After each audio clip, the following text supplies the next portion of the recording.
Hey, what's going on, everyone? This is Eric with SweetSpotDFS, and welcome to my DFS preview for the 2022 Valero Texas Open. At SweetSpotDFS, it's all about targeting the optimal lineup, so that's what we're going to do here in the preview video. At least we're going to go over all the pieces required to do just that. And that means we'll look at the golf course, we'll look at the tournament information, and then dig into the bucket system, which if you're unfamiliar with that, I'll explain it once we get there. But essentially what it helps us do is target the important stats to build our lineups around.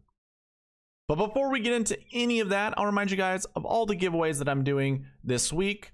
First one being a subscriber giveaway. I want to reward you guys for being a subscriber and also participating on this channel. So if you want a free entry at a chance to win $30, all you got to do is be subscribed and then also comment down below. I don't care what you leave as a comment. If you need a topic, give me your favorite 10K golfer. But if you participate on all the videos that I do, you are getting free entries into my giveaway. You get up to 4 this week. All you gotta do is comment on the preview video. I'll produce a strategy video tomorrow. I also put a prize picks video out on Wednesdays. Those are 3 ways you get free entries. And then a 4th one is when I post any of these videos on Twitter, if you just retweet them, you'll get an additional entry that way. So again, you get up to 4 each week. And if we don't hit the goal of 350 subscribers, should have mentioned that, we need to hit the goal of 350 before running the giveaway, I'll just move all your entries to the next week. Simple as that. So if you want a chance to win $30, just be subscribed and participate on the channel. That's all you got to do. The other giveaway that I have is a prize picks giveaway. I am partnered with prize picks. If you use the promo code SweetSpot and put $20 in your account when you sign up, I'm going to give you $20. And also, Prize Picks is going to match your deposit up to $100. So you're just getting the best of different worlds, basically, because every content creator out there is saying, hey, if you sign up using this code, you get a deposit match up to $100. That's what I'm doing, but I'm going a step further. I'm going to give you $20. And the minimum deposit is $20 on Prize Picks. So I'm allowing you to play for free, and you'll have $40 in your account. Simple as that. There's a link in the description below. I'll get you straight to the sign up page. And then also, let me go ahead and bring up, I didn't have this ready, but the page you see right here, I will have this in a cheat sheet that you'll be able to use. Let me hide this. All of this information is going to be on the cheat sheet in the description below. There's a link that'll get you straight to it. Always make a copy of it. Go to the file button or the file menu, go down to make a copy, make your copy, and have it for yourself. That way you can edit it however you want, modify it however you want, and you're not going to be, ruining it for other people if you do make those edits. So I highly suggest you do that. Again, there's a link in the description below. I will also be providing my optimizer. I do not have it ready right now, but if you do want the optimizer, all you got to do is just follow the subscriber giveaway rules. Be subscribed, comment down below, and then one additional thing you're gonna have to do, reach out to me at sweetspotdfs@gmail.com, and I will send you the optimizer. I will showcase it in tomorrow's strategy video. So if you're unsure if you want it, just watch that video. You'll see it in action. Those are all the giveaways this week. Let's go ahead. Let's get in this thing. Bring this down. Bring up the tournament information. So we are at Valero Texas Open, obviously, in San Antonio, Texas. This tournament has been around forever. You can see it was established 1922. It's basically had this Valero Texas Open name, I think, since 2002. And then it was just like the Texas Open and yada, yada, yada. It was always the Texas Open. Field size 144 players, top 65 in ties. Your average winning score at this tournament is -14. It's really, it's determinant upon the wind. This tournament can get super windy at times. You can kind of see the wind forecast on Thursday and Friday round. Not super high, but obviously that can change. This is a Monday night, so that can obviously change. But yeah, you got -14 as your average win score. That's like right in the middle. That's not like a birdie fest, and that's not a grinded out par fest. That's somewhere in the middle. Your average cut score, though, is a +1.5. So it's just in between +1, +2, which means, those that do like to grind out pars have a good chance to make the cut. But obviously here at SweetSpotDFS, it's all about finding the optimal lineup, hitting the optimal lineup. We don't want cut makers. We want to find, you know, the correct plays. Your strength of field this week, as I have it now, is 228. I did not add the 4 players that qualified to be in this tournament. I don't know if it's going to change. It might by a point or two, but it's looking like it's going to be around 228, which is pretty weak. We do have some good golfers in this field, but with those good golfers, it's still a pretty weak strength of field. I don't know where it ranks, but I would say it's on the bottom half for sure.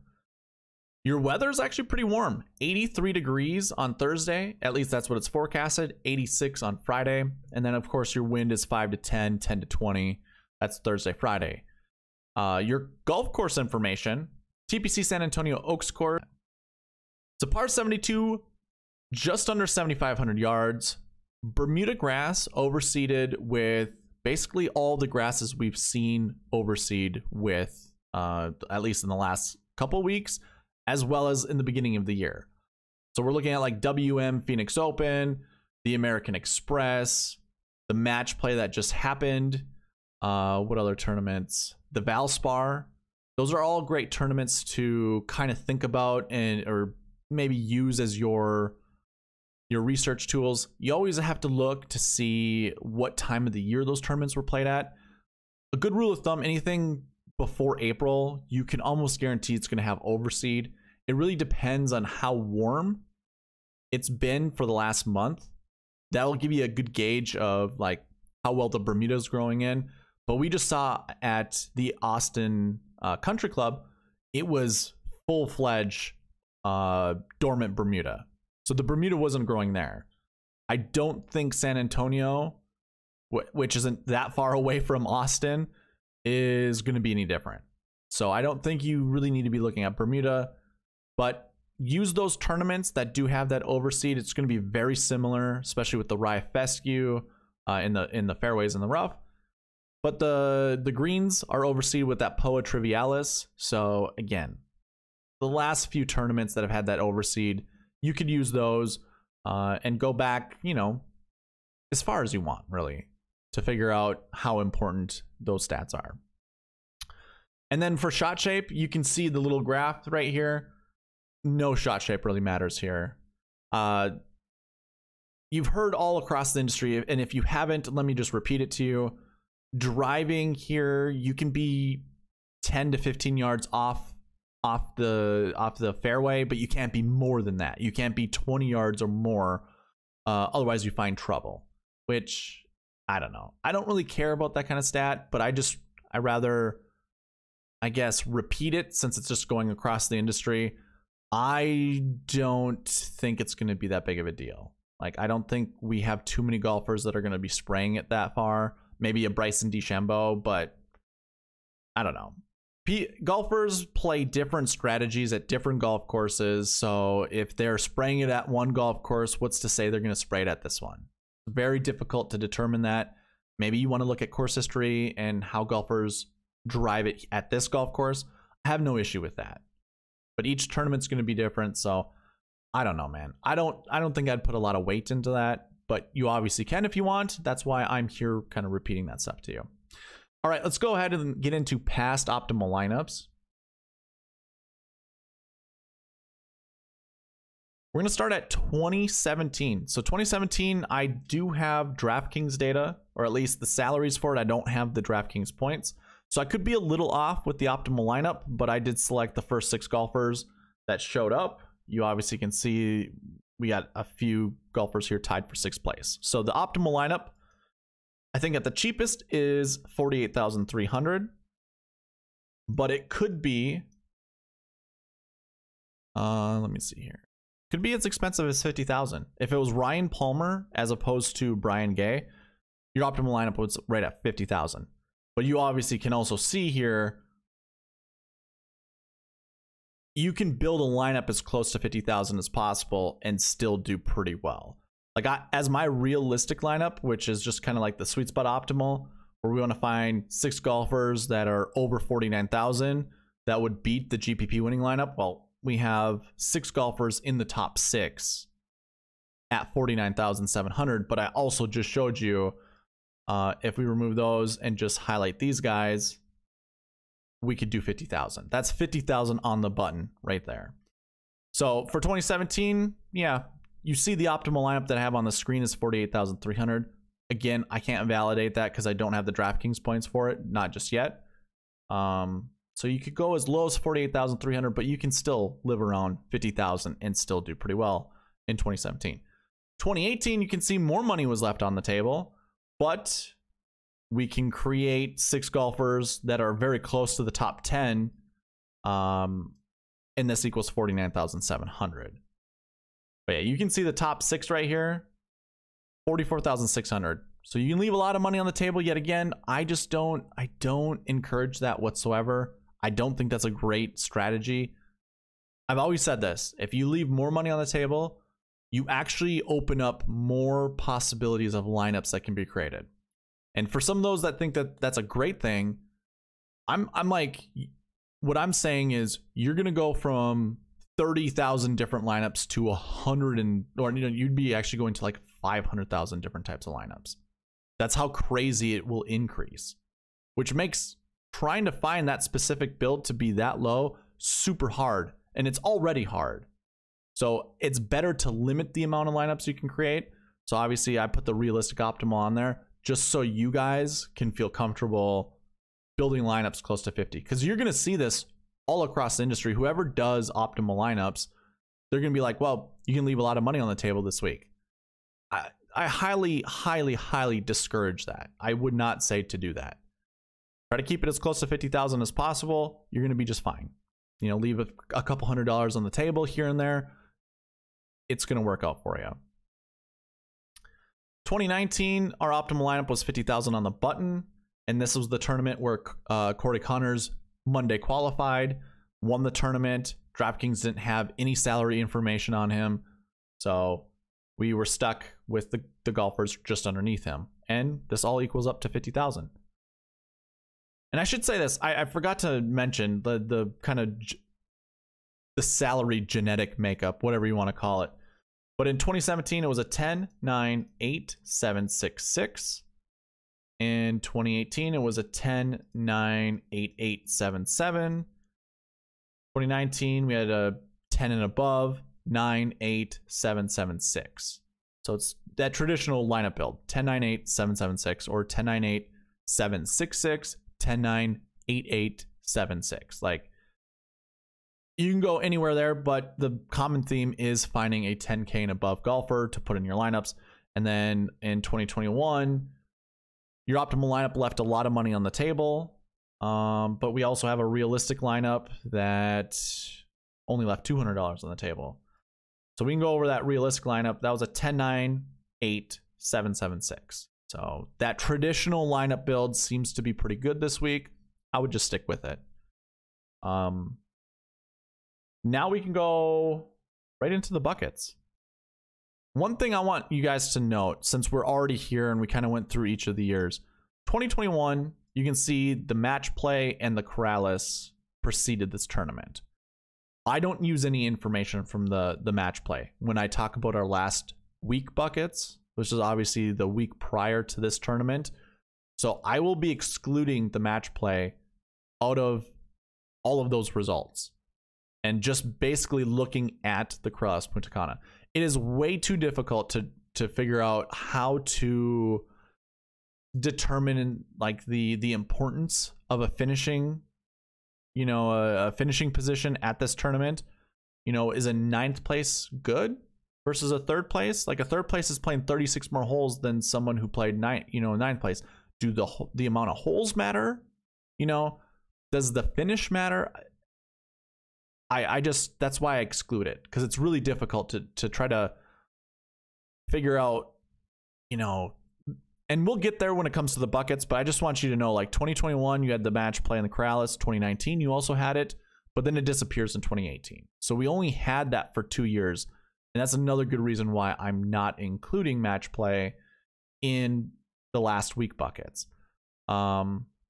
I'm also not including it in the recent form averages either. So when we go to the recent form buckets, it will be skipping match play. Again, because I don't know how to basically transfer the finishing positions at the match play to how they would equate on a normal strokes gained event. It's difficult, and I don't know what the proper equation is.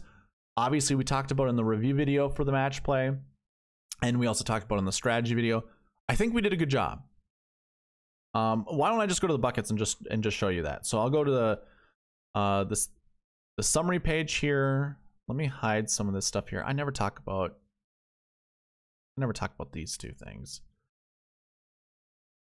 But if I were to go ahead and remove all of the buckets except for our last week buckets, you can see my ranges go every 20th finishing place. Well, when it comes to match play, you have first, second, third, fourth. Those are your different ones. And then you have 4 people tied at 5th place. And then you have 8 people tied at 9th place. And then you have around 16 golfers that are tied for 17th or 18th place. And then everyone else kind of comes after that. It's 32nd and 64th place. So how do we determine, like those ranges there? Do we go like 1, 2, 3, 4 is similar to our top 20s? And then our 5th place is our 20 to 40. And then our 9th place is that 40 to 60. And then our 17th to 32nd place is our 60 to 80 range. It gets really complicating and tricky. So that's why I'm just excluding them. And I'm just being transparent with you. That's why I'm kind of going over this as much as I am. I just want you guys to know. But I think we can just dive right into the buckets. And just a quick message on the buckets. If you are new to the channel and you have no idea what the heck these things are, I chose 6 stat categories to create 6 buckets for. So we have last year finishing positions, last week finishing positions, course history, course history goes back to 2015. My data goes back to 2013, but I don't consider having course history until 2015. I want 2 years at least of data to put together to make course history happen. Recent form looks at the last 7 weeks. If you include this week, it's 8 weeks. That's 2 months. I think that's good enough.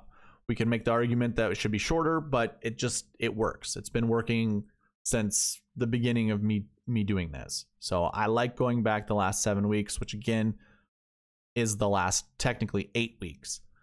And then we got salary buckets, and I split that into your 10, 9, 8, 7. And then I split the 6Ks into 2 buckets because how DraftKings does it, basically half of your player pool is in the 6K range. So if I split them equally, we get closer numbers that are kind of a good cascading effect.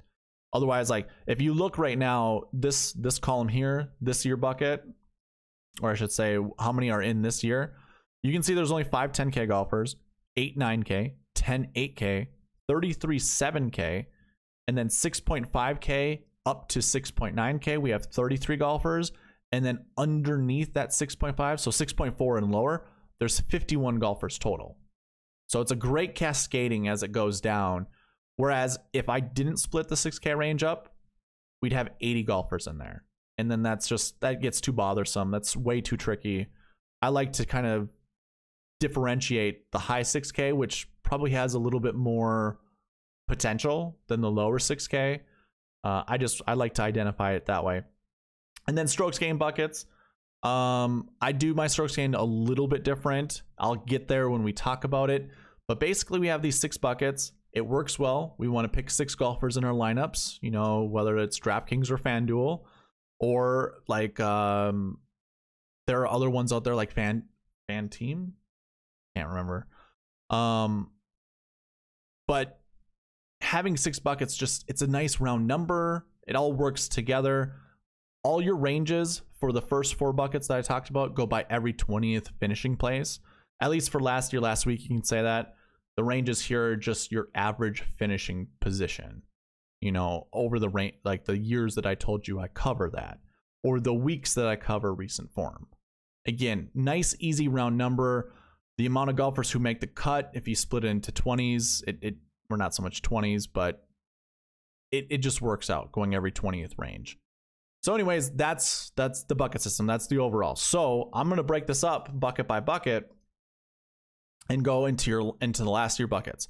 So how do you want to, like, when I show you this, how are you supposed to read it? Well, in this column here, you have the amount of times it's happened since 2013. Well, I should say 2014. Last year, like, again, my data starts in 2013.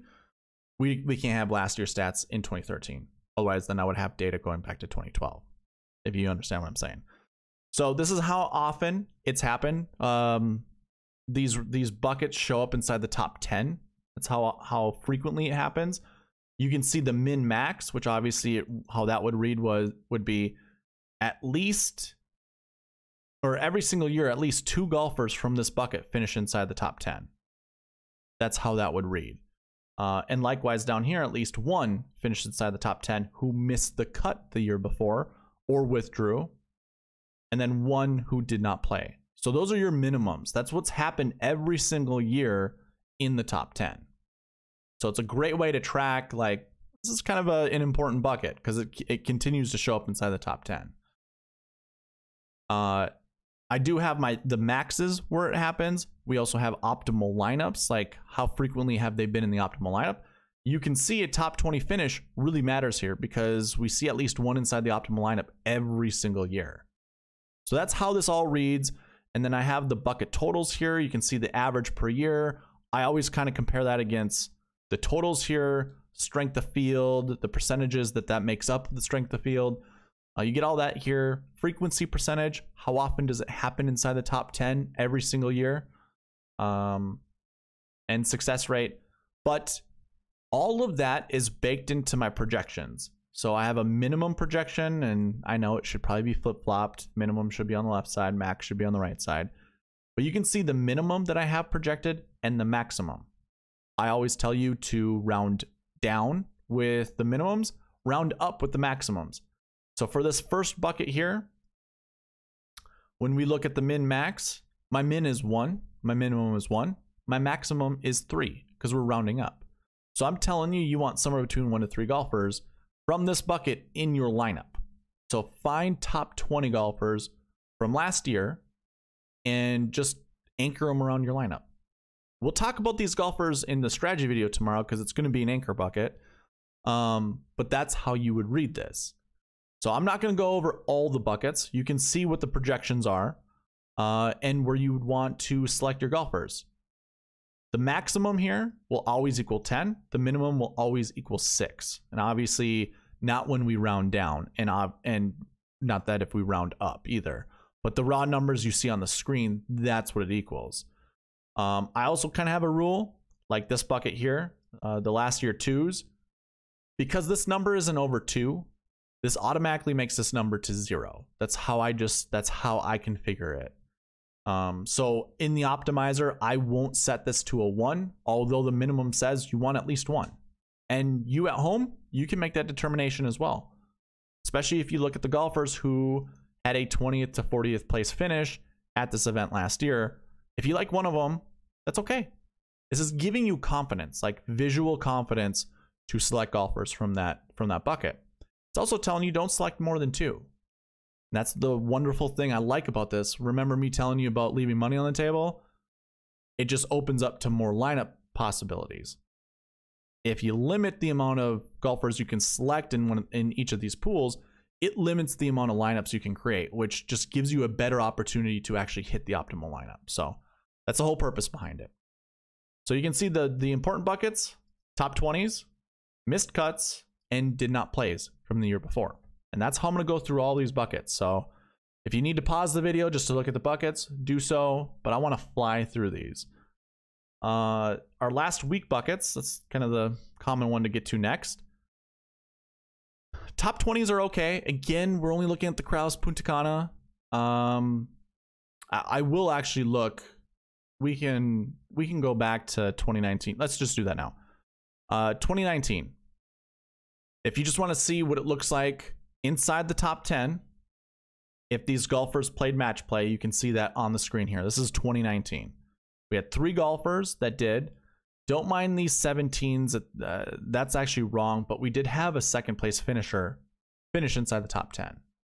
So if we're thinking about golfers this year, well, actually, let's look at 2021 before we dive into this year.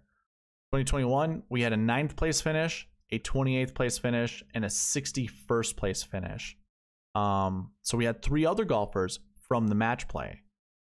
And then this week, obviously, we have some guys coming here from the match play. Some of them 17th place, 5th place, even have a 3rd place finisher. So how I would look at it is I wouldn't select more than 3 golfers from the match play who have played the match play. That's kind of like, that's how the buckets would operate anyways. We've only seen 3 guys from the match play actually finish inside the top 10. The 2 years that the match play preceded this one. So that's a trend that I would probably continue to follow. But outside of the match play, just regular events, so the Cross Punta Cana, I mean, we don't even have a lot of golfers this year that are in those buckets. We have 89 in the technically that did not play. This is also going to include the match play golfers, because again, I didn't include these in the buckets, like I said in the beginning of the video.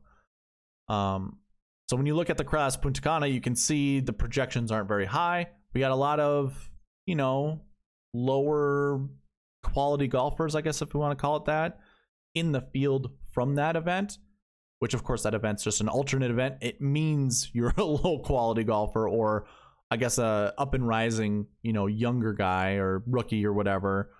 The projections don't look good. Now, you could, like, if I wanted to paint this like a better picture, your minimums for these would just be 0s and your max would be 2s. 0 to 2. Having a 2-point cushion between min and max, I think, is always a solid way to do it. So if you do like golfers from these buckets here, from the Cross Punta Cana, by all means, select them however you want. But the dominant bucket here are just did not plays, and obviously we talked about the match play. Don't select more than 3 golfers that played in the match play to be in your lineups. Simple as that. Let's go into course history next. Whereas like your last year buckets are your most recent form course history buckets. Now we're looking at an overall, you know, picture of course history. Your important buckets are the ones that are kind of in the middle, 20 to 40 and 40 to 60. And this kind of is always the same week in and week out for any tournament. This is an event where course history kind of matters, like good course history. And I would mark this as good course history, although that 40 to 60 range, not a very good number. Like if you're averaging 40 to 60th place, not super great. But this could also mean you have a top 20 to go along with a missed cut. Like how it would work out is you could have, let's see here. I always mark my missed cuts as 85th. So yeah, 40 to 60. If you finished, it really doesn't matter because 85, you split that in half, that's going to be 42.5. That's always going to be in this range. So it literally could mean you have a top 20 and a missed cut at this event. You would fall in this range. Now, in the future, I'm going to have buckets integrated with each other. So you're going to be able to see, okay, well, are there actually golfers from this bucket who have a top 20 finish or a top 10 finish? Like, are those the golfers that tend to be in the top 10 more often than not? I will eventually have that, but currently I don't. But yeah, I would just say this is still good course history. 40 to 60, 20 to 40, and top 20s. You can see we're projecting 0 to 2, which is pretty good considering we only have 9 golfers in that bucket this year. Rory McIlroy is one of them, by the way. So course history, kind of lean towards good course history. You can also kind of depend on just never played this golf course before or never played this tournament before. I shouldn't say golf course because there was a Korn Ferry event last year that I think you can actually draw on with some of the rookies that are in the field. But this would be at this event. So golfers who have not yet played this event before fall under this course history 6 bucket. 0 to 2 is basically what we are projecting there. We can get into the recent form buckets. It doesn't really matter if you have good courses or a good recent form or not. As you can see, it kind of is spread out between 1 to 20 to 60 to 80. So basically, top 20 or made the cut and didn't place well. Those are buckets that you really want to select from. And I think that's mostly because these buckets down here just don't really have a lot of golfers in them. Again, I mean, this recent form is going to go all the way back to 2013. So it's considering golfers who missed the cut the year before, or I mean the week before. I shouldn't even say that. That's not true. Averaging a missed cut and averaging a did not play. This would just mean like European golfers most of the time. Like we have 10 golfers in the field this week. So just to show you what that looks like. Let me go to this one here, recent form page. So those that have no recent form. Now Bryson's going to be in this, and so is Richard Bland. Obviously, you can see there's 4 missing golfers here. Those will be the ones entered, and that's kind of what it's pulling into. But it doesn't really matter, because these 4 golfers might actually have recent form, just don't know yet. But it's pulling in Bryson and Richard Bland because they played the match play, but they don't have recent form outside of that. So that's you know, and you can see the golfers on the screen. They're relatively nobodies. So that is what that bucket is looking at. Again, there's probably 4 golfers that might not actually be in this bucket, but better safe than sorry. I don't mind putting them here. It's not going to make a big difference. But yeah, having any recent form. You don't have to have a super great recent form. You don't have to have terrible. I mean, don't be afraid to play terrible guys. Don't be afraid to play, you know, good guys. Don't load up on your top 20 recent form guys. That's a great way to look at this. 0 to 2 would be my absolute maximum. We only have 3 golfers in that bucket, but I'm telling you right now, don't roster those 3 guys together. It's just not going to make any sense. And it's most likely not going to work out for you. Going from there, let's go to the salary buckets. And you can see, like I said, we probably want a 10K golfer. Projections are showing just that. We usually see 5 per year. There are 5 in that bucket this year. 100% frequency rate, finishing inside the top 10. You can see 1 to 2. You know, 1's your minimum, 2 is your max. Here's one thing you can look at: optimal lineups. There's been a year where we've had 0. Out of 4 years, 1 year we've had 0. It's also showing you maximum's only 1, which also means never has there been an optimal lineup at this event where 2 10K golfers were in that lineup. So definitely you want 1, but not 2. And then you can kind of see how the rest of them shake out. It's pretty even. Your 7K is probably the one that you can depend on outside of the 10K range. 33 golfers in that bucket. And I'll tell you right now, I looked at the 7K range. I can't say that I like it. Like it's hard to stomach, like when you go through the 7K range. But if I was to just create lineups based off of raw numbers for salary wise, I'd still probably do the 10-9-8 7-7-6. It's probably the best way to go, especially when that lower 6K range is not looking so great, even with 51 golfers, which is over the average per year. We're still seeing under 1 as a projection. That means it's pretty weak. A very weak strength of field bucket. So yeah, that's kind of how I would look at that. And then the last bucket is our strokes gained.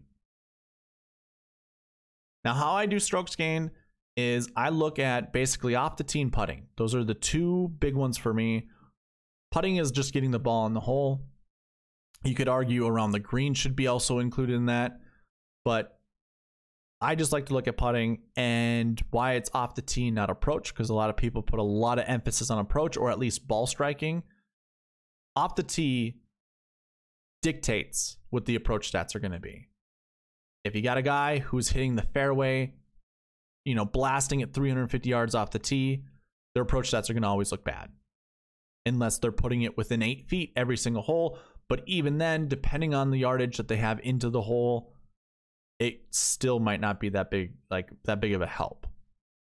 So off the tee dictates approach. Approach dictates around the green and putting. It's all about rolling the ball in the hole. How well can you score regardless of where the ball is? I think off the tee and putting are your best stats to look at. So strokes gained, one bucket is just all the stats are positive. That's off the tee, approach, around the green, and putting. And then these buckets here, you can kind of see the plus and the minus signs that go with them. That means any stat in between is whatever. You know, if I have positive off the tee, positive putting, to be in this bucket and not in the number one bucket means there has to be a negative approach or a negative around the green stat. That's the only way you can be in this bucket without being in that one, if that makes sense. Also, just leave any questions in the comment section below, and I'll happily answer them. Strokes gained 4. I mean, you guys should be able to figure out what all this means. But it's a wide range. Like having your positive off the tee, negative putting guys, so your team no putts actually shows up here. I hate saying that, and I hate like creating a narrative, but you could select anywhere between 2 to 5 no putt guys, or golfers that over the last one full year have had negative putting stats. You can select golfers from this bucket and feel confident. You know, again, 2 to 5. That is what I'm projecting to be inside the top 10. And then negative off the tee, positive putting, 1 to 3. So that's super interesting. That negative off the tee could mean you're a short ball hitter that finds the fairway a moderate amount of times, but because you don't hit it so far, you suffer off the tee that way. Or you could be a bomber who never finds the fairway. You could also fit in this negative off the tee, but it's mostly shorter hitters that are, you know, not super accurate. But it's pretty spread out. 0 to 2, 0 to 2, 2 to 5, 1 to 3, and then basically 0, 0, 0, 0. So you could probably just skip these golfers down here. You can remove 33 golfers from your pool, which isn't a lot, but it's something, you know. Those are all the buckets. I don't have anything else to talk about in this preview. We've gone over 35 minutes, so we can end it right here. I do want to remind you guys of all the giveaways. Again, $30 could be yours. Just be subscribed and participate on the channel. So comment on each of my videos. You're going to get a free entry into this giveaway, and I'm running the giveaway once we hit 350 subscribers. Your entries won't be lost, no matter, as long as you participate on each video, you get 1 free entry. 1 free entry each time. I shouldn't say each time, but for each video I have, if you participate in the comment section, you're going to get an entry for it. And then Prize Picks, if you're in a state that allows it and you haven't yet signed up, use the promo code SweetSpot, put $20 in your account, and I'm going to give you your $20 back. Simple as that. And then Prize Picks is going to match your deposit up to $100. So super simple. All right, guys, I got nothing else for you. Thank you guys for watching. Please leave a like, comment, subscribe, all that good stuff, and I'll see you in the next one. All right, bye.